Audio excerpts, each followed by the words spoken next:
Mother-in-law thought she'd destroy my dreams. She was dead wrong. A chilling premonition hung in the air, a storm brewing just beneath the surface of my ordinary life. My mother-in-law's voice echoed in my ears. She had destroyed all my paintings. She thought my exhibition wouldn't take place, but she didn't know my secret, the one that would make her pay for every single insidious act. In the midst of our quaint, sunny neighborhood, my art studio was my sanctuary, a refuge from the encroaching darkness. My name is Amelia, and this studio was more than just a workspace. It was the beating heart of my soul. I looked around, the familiar chaos of paintbrushes, messy palettes, and canvases in various stages of completion greeted me like old friends. I felt truly alive here, utterly lost in the vibrant world of colors and forms. Suddenly, Alex, my husband, walked through the door. His bright blue eyes, usually twinkling with mischief, held a hint of weariness today. "Hey," he said with a tired smile. "How was your day?" "It was good," I replied, forcing a cheerful tone. "But I'm struggling with this piece. I just can't seem to get it right." Alex walked over, taking a closer look at the canvas. "I think it's great," he said, though I could see he was trying to be supportive. "But what do I know? I can barely draw a stick figure." I chuckled weakly. "Thanks for trying to make me feel better." Before we could continue our banter, the sharp, jarring ring of the phone sliced through the air, shattering the fragile piece. I picked it up, already dreading the voice on the other end. Sure enough, it was her. "Hello, Amelia," she said, her voice dripping with false sweetness like poison honey. "How are you?" "I'm fine, Evelyn. What can I do for you?" I replied, struggling to keep the annoyance from seeping into my voice. "Oh, I just wanted to see how my son is doing. Is he there?" Alex gestured for the phone, mouthing, "I'll handle this." Before handing it over, I couldn't resist a little jab. "He's doing just wonderfully." There was a pregnant pause on the other end, thick with unspoken resentment. "Well," she finally responded, the forced pleasantries crumbling. "Just wanted to make sure he stays that way." "Put him on." I turned my attention back to my painting, trying to ignore the knot of dread tightening in my stomach. After Alex hung up, he turned to me, his expression grim. "She's coming over tomorrow." "Great," I muttered sarcastically. "Does she need more ammunition to critique my art?" Alex put his arm around me, pulling me close. "I'll talk to her, okay?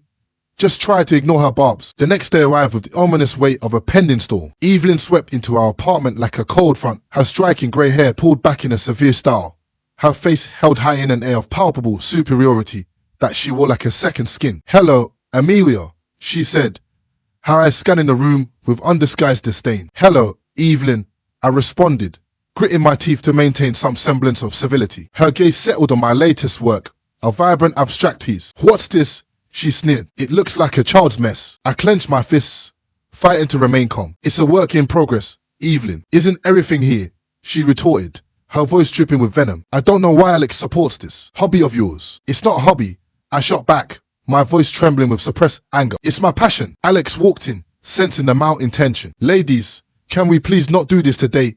Evelyn scoffed. "I just don't see why you waste your time, Amelia. My son deserves better." With that, she turned and left the room, leaving a trail of icy contempt in her wake. I sank into a chair, feeling utterly deflated, a fight draining out of me. Alex sat next to me, squeezing my hand in a silent gesture of support. "Ignore her," he whispered. "Your art is amazing." I looked into his eyes, searching for reassurance. "Thanks," I whispered back, but the doubt had already taken root. Every interaction with Evelyn was a potential explosion, a minefield of passive-aggressive comments and thinly veiled insults. Most days, I felt emotionally drained by her constant jabs and put-downs. Her favorite topic, of course, was my art. She never passed up an opportunity to belittle it, to ridicule me for daring to pursue my dreams. One seemingly peaceful Sunday afternoon, Alex and I were relaxing in our living room, the sunlight streaming through the window, casting a warm glow across the room. I was sketching a new idea in my notebook while Alex read a book. The tranquil moment was abruptly shattered by a sharp knock at the door. Alex opened it to reveal Evelyn, holding a pie,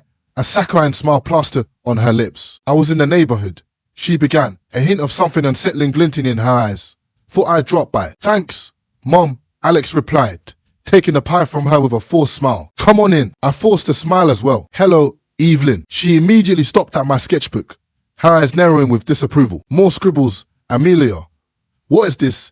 "It's a concept sketch," I said, trying to keep my voice steady, to mask the rising tide of anger within me. Evelyn scoffed. "I'll never understand modern art. It all looks so pointless." Alex intervened, his voice laced with warning. "Mom, can you please be respectful? Amelia cares about her work." "I'm just giving my opinion," she said, feigning innocence. "I didn't ask for it," I retorted, unable to contain my frustration any longer. Evelyn leaned closer, her voice dripping with condescension. I'm just worried about Alex. What kind of future will he have with a wife who spends her time drawing? Whatever this is, Alex stood up, placing himself protectively between Evelyn and me. Enough, Mom. Amelia's work is important. Just because you don't understand it doesn't mean it's worthless. Evelyn feigned surprise, a wounded look creeping onto her face. I'm just concerned for my son. I stood up as well, my voice trembling with barely suppressed rage. And I'm concerned for my mental well-being. I don't need your constant negativity poisoning my life.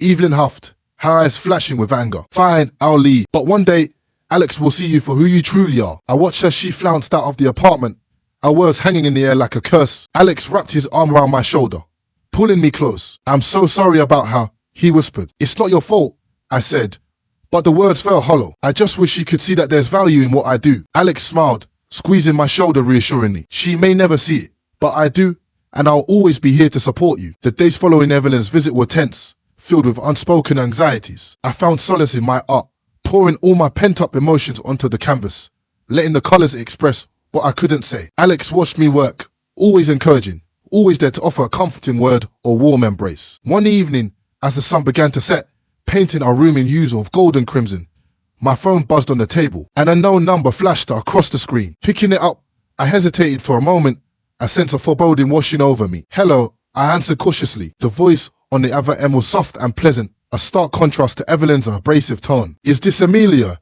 Yes, speaking. Hello, Amelia. My name is Rebecca, and I am with the Astronaut Gallery. The Astronaut Gallery. It was one of the premier spots for modern art in the entire city. Really, was all I could manage. The shock rendering me speechless. Rebecca chuckled. Yes, really. We'd like to meet with you to discuss a potential exhibition of your work. A wave of disbelief, excitement, and pure, unadulterated joy washed over me, nearly knocking me off my feet. I'd love to, I exclaimed, my voice filled with exhilaration. Great, Rebecca continued. How about this Friday at 3 p.m? That works perfectly for me, I replied, my heart pounding in my chest. Perfect. See you then. And Amelia, she added, her voice warm and encouraging. Keep doing what you're doing. You have something special. After I hung up, I couldn't contain my excitement. I turned to Alex, my eyes wide with disbelief. You won't believe who that was. He looked up from his book, his expression curious. The Astronaut Gallery, I exclaimed, practically jumping up and down. They want to discuss an exhibition of my paintings. Alex's face lit up with a radiant smile. That's amazing. Amelia, I knew they'd notice your talent. I always knew you were destined for great things. I was still reeling from the news. I still can't believe it, I stammered. Alex's face turned serious, his eyes filled with unwavering belief. You deserve this, Amelia. Don't ever let anyone tell you otherwise. The news was like a shot of pure adrenaline, injecting new energy into my veins. I spent the next few days preparing for the meeting, researching the gallery, and meticulously planning which pieces to discuss. As I was about to leave for the gallery, the phone rang again. Hesitating for a moment, a knot of apprehension tightening in my stomach, I answered. Hello, Amelia, she began, her tone markedly different than usual, almost jealous. I heard about the gallery, so you finally got your chance. She emphasized the last two words with a venomous tone. It was Evelyn. Yes, Evelyn, that said curtly. Well, we'll see how long that lasts, she retorted, her voice dripping with malice. Resisting the urge to snap back, I replied coolly. Thanks for the encouragement, Evelyn. She hung up without another word, the line going dead with a jarring click. Alex walked over, his expression concerned. Don't let her get to you, he said softly, taking my hand. Today is your day. Don't let her steal your joy. I nodded, taking a deep breath, trying to banish the lingering negativity. You're right, I said with newfound determination. Let's go. Walking into the Astronaut Gallery, I was immediately struck by its sheer grandeur. Sculptures were strategically placed throughout the space, catching the light in unexpected ways, and hushed conversations filled the air. It was a world away from my small studio, a testament to the power and influence of art. Rebecca, a tall woman with short, curly hair and an air of effortless sophistication, greeted us with a warm smile. Amelia, so good to finally meet you, she said, extending her hand. I shook it, my nerves still tingling with excitement and anticipation. Thank you for having me, I replied, trying to project an air of confidence. Rebecca led us through the gallery, her enthusiasm infectious. We've been following your work for some time now, she explained, and we're incredibly impressed. Your pieces have this raw energy, this untamed passion, that we believe our audience will truly resonate with. I looked at Alex, who gave me an encouraging nod,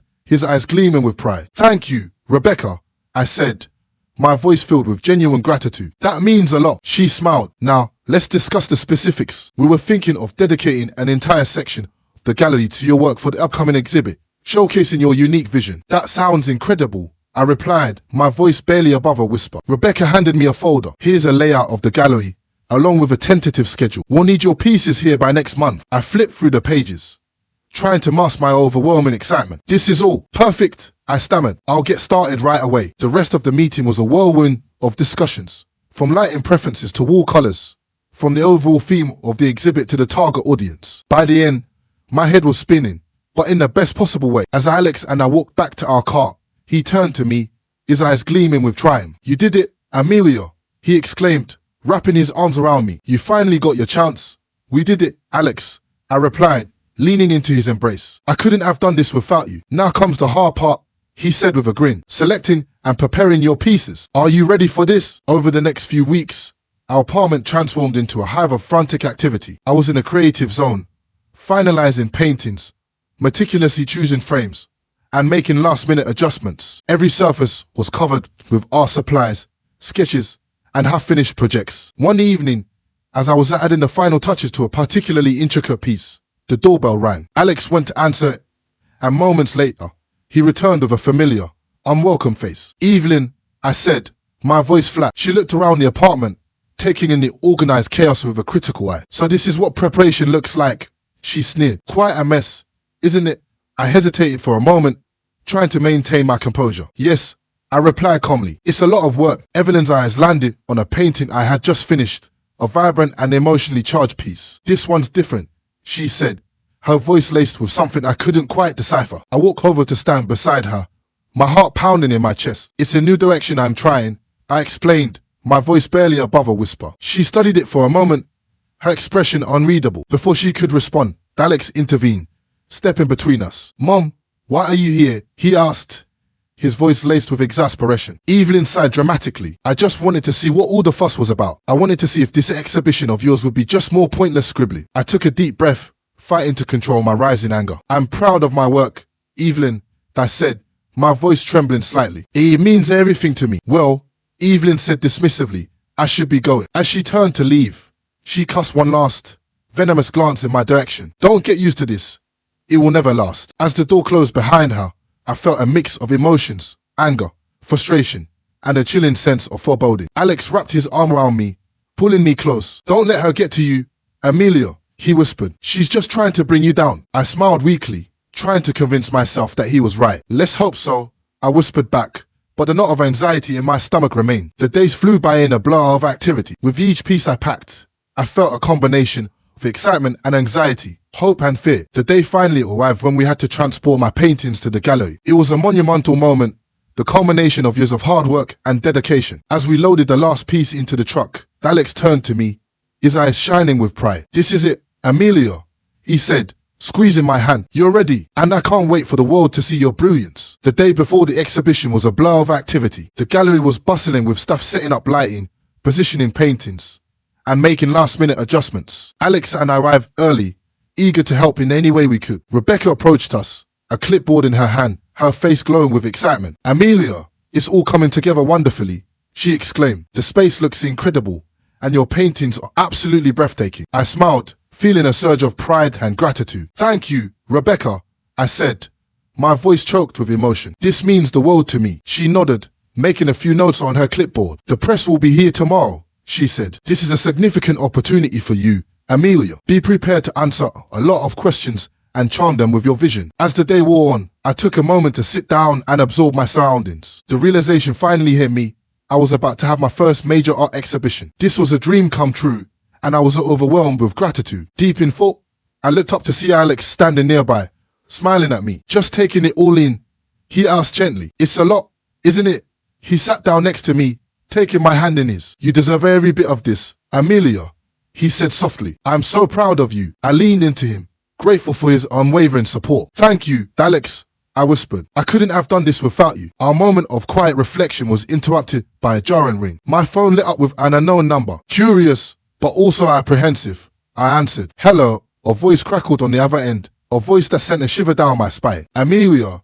Yes, I replied, my voice barely audible. Who is this? It's Evelyn. I stiffened, my heart pounding in my chest. What do you want, Evelyn? She chuckled, a low, unsettling sound. Just wanted to wish you luck for tomorrow, she said, her voice dripping with sarcasm. Despite her words, there was an unmistakable tone of mockery and menace in her voice. Thanks, I replied curtly, already wanting to end the call. But before I can say the exhibition is good, there is one thing I need to make sure is handled, she continued, her voice taking on a sinister edge. Actually, there's more, she said, her voice dripping with malice. I visited your apartment today. My heart sank, a wave of panic washing over me. What did you do, Evelyn? I demanded, my voice trembling with fear. She laughed again, a harsh, grating sound that sent chills down my spine. You'll see soon enough, Amelia. You should be thankful for what I have done. The blood drained from my face, leaving me pale and trembling. What did you do, Evelyn?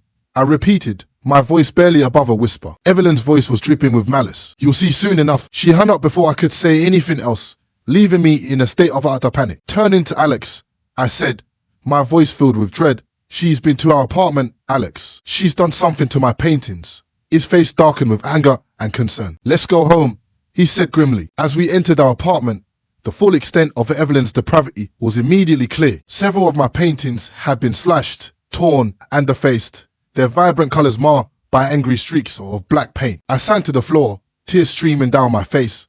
My heart shattered into a million pieces. How could she do this?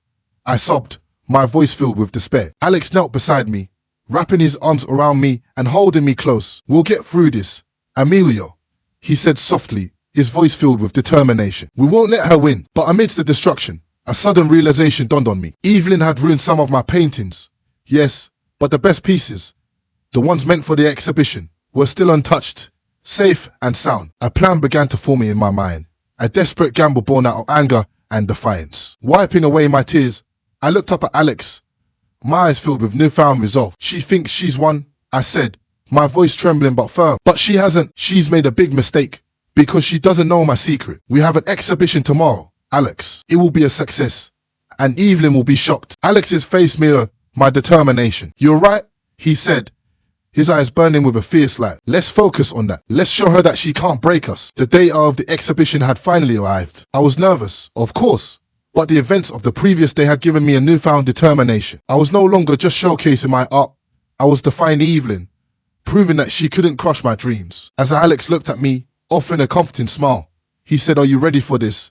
I took a deep breath, my heart pounding in my chest. As ready as I'll ever be, I replied. The gallery was soon teeming with visitors, a vibrant mix of art enthusiasts, critics, and curious onlookers. The positive murmurs and appreciative expressions on the crowd bolstered my confidence, washing away the lingering doubts and fears. Rebecca approached me, her face glowing with excitement. Amelia, this is beyond my expectations, she exclaimed. The response is phenomenal. Everyone is absolutely captivated by your work. I smiled, feeling a surge of pride and relief. Thank you, Rebecca, I said. It's all thanks to your support and belief in me. As the day progressed, I was pleasantly surprised to see many familiar faces in the crowd. Friends, family, and even a few old colleagues came by to show their support, their presence a source of comfort and validation. Midway through the exhibition, an elegantly dressed man approached me, his eyes twinkling with admiration. Amelia, he said, extending his hand. My name is Charles Montgomery. I've heard so much about your work, and I must say, it's even more impressive in person. Thank you, Mr. Montgomery, I replied, shaking his hand. That means a great deal to me. He gestured towards one of my paintings, a vibrant abstract piece that had been a particular source of frustration for me. This one, he said, his voice filled with genuine appreciation. I'd like to purchase it. I was taken aback by his offer, but I quickly regained my composure. Really? I asked, my voice barely above a whisper. Absolutely, he replied with a smile. And not just this one. I'd like to buy a few more. Alex joined us, equally thrilled by Mr. Montgomery's interest in my work. This is incredible, Amelia, he exclaimed, squeezing my hand. As we finalized the details with Mr. Montgomery, a sudden commotion erupted near the entrance. All heads turned to see Evelyn pushing her way through the crowd, a smug expression on her face. She walked over to us, her eyes gleaming with malicious satisfaction. So, this is your big day, Amelia, she said, her voice dripping with sarcasm. How unfortunate that it won't last for long. I met her gaze evenly, refusing to be intimidated. Yes, Evelyn, I replied calmly, and it's going better than I could have ever hoped. She smirked. Well, enjoy it while it lasts, because I was just about to have you arrested for those spoiled painting. Just as I was about to reply, Mr. Montgomery interjected, his voice filled with authority. You must be the infamous Evelyn. I've heard a lot about you. Evelyn looked him up and down, her eyes narrowed with suspicion. And who might you be? She asked, her voice dripping with condescension. Mr. Montgomery extended his hand, his expression unwavering. Charles Montgomery, he said simply. I'm just a buyer of Amelia's artwork. Evelyn's smugness faltered, replaced by a look of stunned surprise. Charles Montgomery, she stammered, her voice barely audible. The one who bought the paintings you have spoiled, she added. Yes, Mr. Montgomery replied. And I must say, these are some of the most remarkable pieces I have seen in a long time. Amelia's talent is undeniable. Evelyn was momentarily lost for words. The realization that someone of Mr. Montgomery's stature admired my work a hard pill to swallow. I decided it was time to turn the tables on her. By the way, Evelyn, I said, raising an eyebrow. What about them? She looked bewildered. What do you mean, Amelia? Mr. Montgomery spoke for me. By the way, Evelyn, he answered her, he has to file a lawsuit for the spoiled paintings. I smiled, watching Evelyn's face fall apart. Charles, I added, and I intend to press charges against you or the damage to my property. Evelyn paled, her confidence shattered. You can't be serious, she stammered. Mr. Montgomery looked at her sternly, his eyes filled with disapproval. I am very serious, Miss Anderson. Amelia's art that I valued more than anything I could ask for. And what you did was not only malicious, but also criminal. Evelyn looked like she was about to crumble, her world collapsing around her. I didn't know, she stammered, tears welling up in her eyes. I stepped forward, my voice firm and resolute. Now you do, Evelyn, I said. Maybe you think twice before meddling in other people's lives and trying to destroy their dreams. After the whirlwind of Evelyn's confrontation and the dramatic revelation of Mr. Montgomery's intervention, the gallery buzzed with even more excitement and energy. I needed to take a moment to breathe, to center myself and absorb everything that had just happened. The sheer number of people attending my exhibition, the overwhelmingly positive response to my work, and the unexpected confrontation with Evelyn all combined to create a surreal and unforgettable experience. Alex came up behind me, wrapping his arms around my waist and pulling me close. How are you holding up? He whispered, his voice filled with concern. I leaned into his embrace, feeling a sense of peace and gratitude wash over me. Better than I thought I would be, I replied, my voice barely audible. I'm just so overwhelmed by everything. Alex chuckled softly. They're here for you, Amelia, he said. All for you. Rebecca settled up next to us, a glass of champagne in hand, her eyes sparkling with excitement. You two are the stars of the show tonight, she exclaimed. And Amelia, the critics are raving about your work. You're the only artist that I would choose to show off as a great artist. Taking a sip of her drink, she continued. I've already had 3 other gallery owners approach me asking about you. You're the next big thing, Amelia. Get ready for a meteoric rise. Really? I asked, my voice filled with disbelief. Really? Rebecca replied, her voice emphatic. Prepare yourself for a lot more attention after tonight. As the night wore on, I chatted with countless visitors, some who knew a lot about art, some who knew nothing at all. Each interaction was a reminder of the long journey I had taken to get here, the challenges I had overcome, and the unwavering support of those who believed in me. Around midnight, as the crowd began to thin, the gallery's lights dimmed slightly, casting long shadows across the room. It was then that I noticed a familiar face standing quietly by one of my paintings, studying it intently. It was my uncle Richard. I approached him hesitantly, unsure of how to proceed. We hadn't spoken in years, not since a bitter family dispute had driven a wedge between us. He turned to me, his eyes slightly moist, and a hint of a smile played on his lips. Hello, Amelia, he said softly. It's been a while. Not knowing what to say, I simply replied, yes, it has. He looked back at the painting, a piece I had done of our old family home, the place where we had spent so many happy memories together. This takes me back, he said, his voice filled with nostalgia. We talked for a long time, reminiscing about old times, catching up on new ones, and slowly, tentatively, beginning to heal the rift that had separated us for so long. The dispute that had torn our family apart had been over a matter of inheritance, a petty squabble that had escalated into a full-blown feud. But that night, in front of my artwork, surrounded by the beauty and power of creativity, those old wounds began to heal. By the time the gallery closed, and I was sure that there was a shift, something had changed between us. Alex, ever the doting and supportive husband, helped me pack up the remaining pieces and load them into the car. As we drove home, he glanced over at me, his eyes filled with admiration and love. You did it, Amelia, he said softly. You proved them all wrong. I leaned my head against the window, watching the city lights stream past, a sense of profound satisfaction washing over me. It's just the beginning, Alex, I said, my voice filled with hope and anticipation. Just the beginning. The sun streamed through the curtains, waking me up as I sipped my morning coffee, the memories of the opening night success still buzzing in my mind, and the feeling of satisfaction lingering. Alex read a newspaper and as soon as he dropped it down, the phone rang. I picked up the phone to hear a shaky voice call my name, Amelia. "It's Evelyn, what do you want?" I quickly answered. I called to apologize. Evelyn answered in desperation. "Have seen the error of my ways, especially after seeing how successful your exhibition was. But I have something to confess. The artists that bought your spoiled paintings have filed a lawsuit to me for a lot of money." I took a long breath to tell her, "You expect me to bail you out after everything that you have done to me and my exhibition? I don't think so." I genuinely sorry, Evelyn pleaded. That might be true, but actions have its consequences, and I had had enough. "Please, Evelyn, do not call me or my family for anything or any kind of issues that you might have." With that said, I ended the call. In the coming days, Evelyn has ceased contact or communication with my family, and the lawsuit was done after a long period of time to be given a verdict that Evelyn has to pay everything back to the one who has spoiled my painting with some extra for the emotional damage that has been had. With that being said, Alex and I had our happy life back. There are still challenges that we need to get over, but hey, that's life. Now you've heard the whole story. I'm curious to know what you think. Did I handle the situation with Evelyn correctly? Should I have tried to help her after everything she did? Was pressing charges the right thing to do? Or should I have taken a more forgiving approach? I would really value your honest opinions on how I handled this whole crazy situation.